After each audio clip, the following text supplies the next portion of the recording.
ایک بندہ حاضر ہوتا ہے، وہ کہتا ہے اے اللہ کے ولی، میں آقا کا دیدار کرنا چاہتا ہوں، آقا کو دیکھنا چاہتا ہوں، کونین کے والی کا دیدار کرنا چاہتا ہوں، کوئی نسخہ دے دیجیے، آپ میرے مرشد ہیں، بتا دیجیے آقا کا دیدار کیسے ہوگا۔ مرشد نے فرمایا آج رات کا کھانا میرے ساتھ کھانا، آج رات کو دعوت ہے، آج دعوت ہے، آج رات کا کھانا میرے ساتھ کھانا۔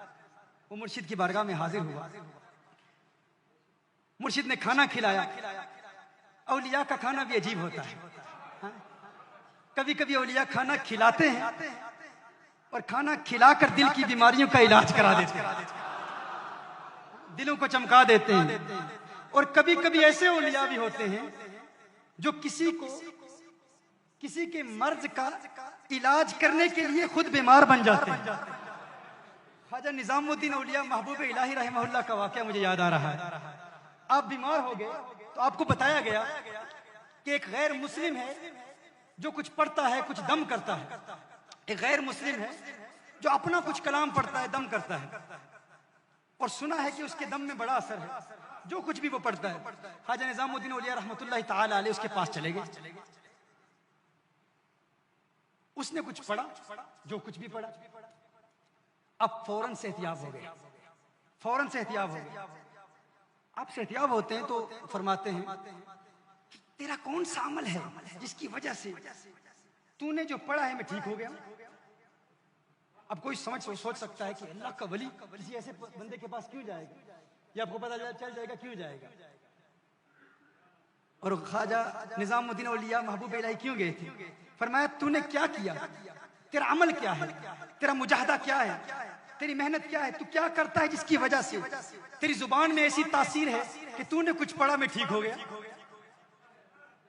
اس نے کہا مسئلہ یہ ہے میں ہمیشہ اپنے نفس کی مخالفت کرتا ہوں، میرا نفس جو کہتا ہے میں اس کا الٹ کرتا ہوں۔ نفس کہتا ہے ٹھنڈا پانی پی میں گرم پیتا ہوں، نفس کہتا ہے چاول کھا میں روٹی کھا لیتا ہوں، جو نفس کہتا ہے اس کی ضد میں اس کا الٹ کرتا ہوں تو اتنی تاثیر پیدا ہوگی، یہی میرا مجاہدہ ہے۔ خواجہ نظام الدین اولیاء محبوب الہی رحمۃ اللہ تعالی علیہ نے فرمایا اچھا یہ بات ہے، آپ نے اس کے کان میں کچھ کہا، کان میں کچھ کہا، ایک جملہ کہا، پھر اس کے بعد کچھ نہیں کہا، پھر جو کہنا تھا وہ اسی نے پھر کہا، پھر ولی نے اور کچھ نہیں کہا۔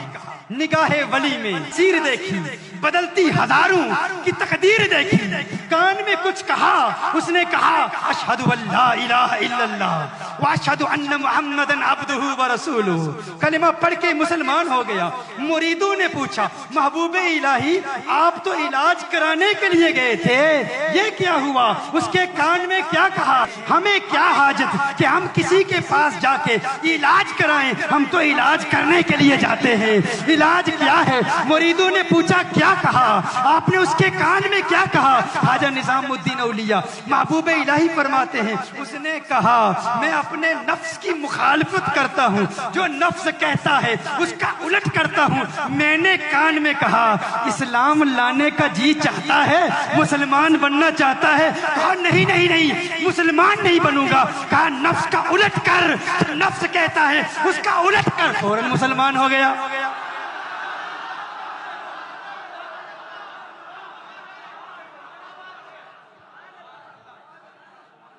فوراً کلمہ پڑھ لے، تو یہ اولیاء کا طریقہ ہے۔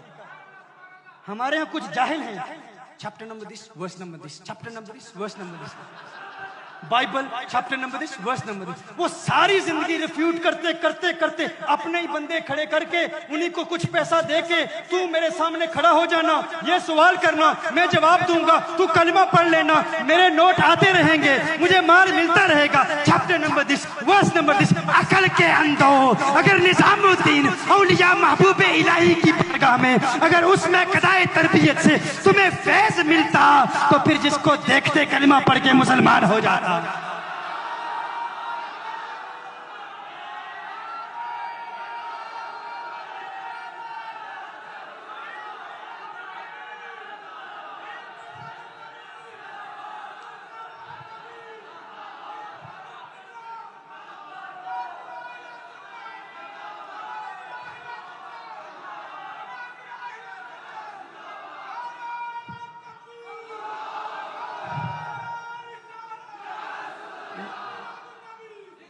نہ دین آتا ہے، نہ درس نظامی پڑھتے ہیں، نہ عربی پڑھتے ہیں، بس انگلش کی کتابوں میں ترجمہ پڑھ کے عربک عبارت تک نہیں پڑھ سکتے. لیکن ہمارے بیچارے سیدھے سادے سنی بیچارے بہت بڑا عالم. او بھائی علم کا معیار کیا ہے یہ علماء جانتے ہیں یا تم لوگ جانتے ہو؟ ہم نے دیکھا ہے ہمارے علاقوں میں جو انگلش بول لیتا ہے وہی سب سے بڑا شیخ الحدیث بن گیا. جو انگلش میں بات کر لے وہی سب سے بڑا عالم ہے، وہ بہت بڑا علامہ ہے. بھائی کیوں انگریزی آتی ہے؟ بھائی انگریزی کو علم کا معیار ہے؟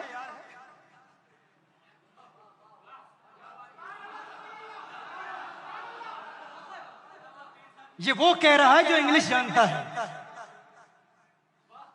یعنی کوئی ایسا بھی ہو سکتا ہے جو احساس کمتری کا شکار ہو اور انگلش پر اعتراض کرے کیونکہ اسے آتی نہیں ہے. ہمیں آتی ہے پھر بھی کہتے ہیں یہ کچھ نہیں ہے. بھائی یہ علم نہیں ہے، یہ معیار علم نہیں ہے. علم پڑھنا ہے تو علماء کی بارگاہ میں زانو میں تلمس ہے.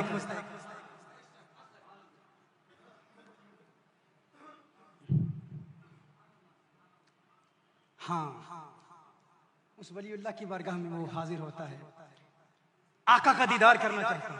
کہا شام کا کھانا میرے ساتھ کھانا. کھانا کھلایا لیکن کھانا کم تھا، نمک بہت زیادہ تھا. نمک بہت زیادہ شیخ نے نمک ڈال دیا.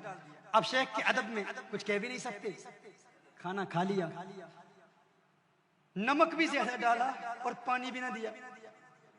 مرشد نے نمک بھی بہت ڈال دیا، پانی بھی نہ دیا.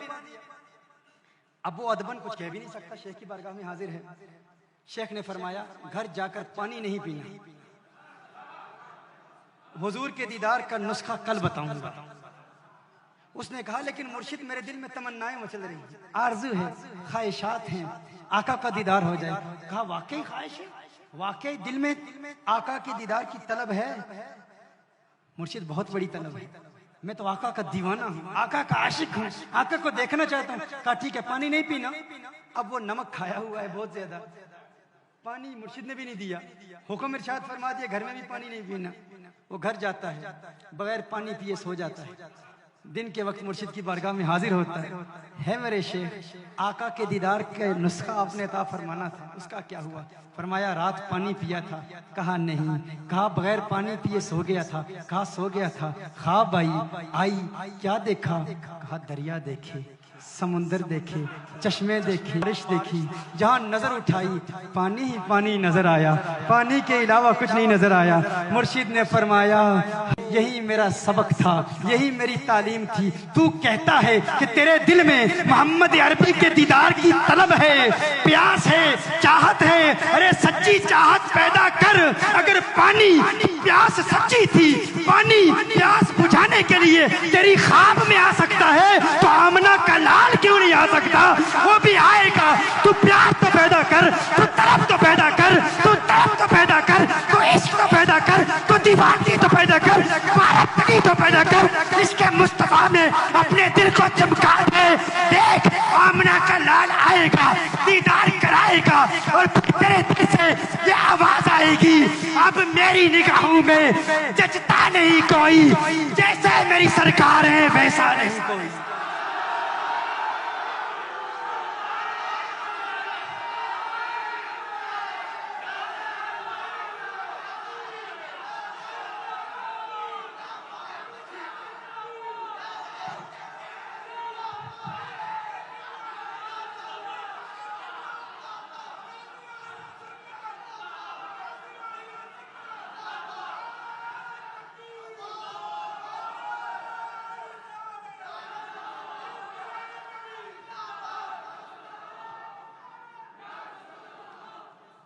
یہ میرے آقا صلی اللہ علیہ وسلم کے دیدار کا نسخہ ہے.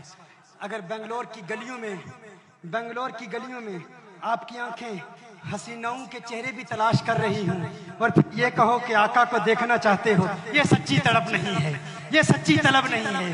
اگر سچی طلب ہے تو پھر آقا کا دیدار اس وقت ہوگا جب خانہ دل کو ہر دنیا کی محبت سے پاک کر کے آقا کو پکارو گے. ادھر آنکھ بند ہوگی، ادھر دیدار مصطفیٰ ہوگا. جب دیدار ہوگا پھر دل سے آواز آئے گی کچھ ایسا کر دے میرے کردگار آنکھوں میں ہمیشہ نقش رہے، روئے یار آنکھوں میں انہیں نہ دیکھا کس کام کی ہے یہ آنکھیں کہ دیکھنے کی ہے ساری بہار آنکھوں میں. دیکھنے کی یہ ساری بہار آنکھوں میں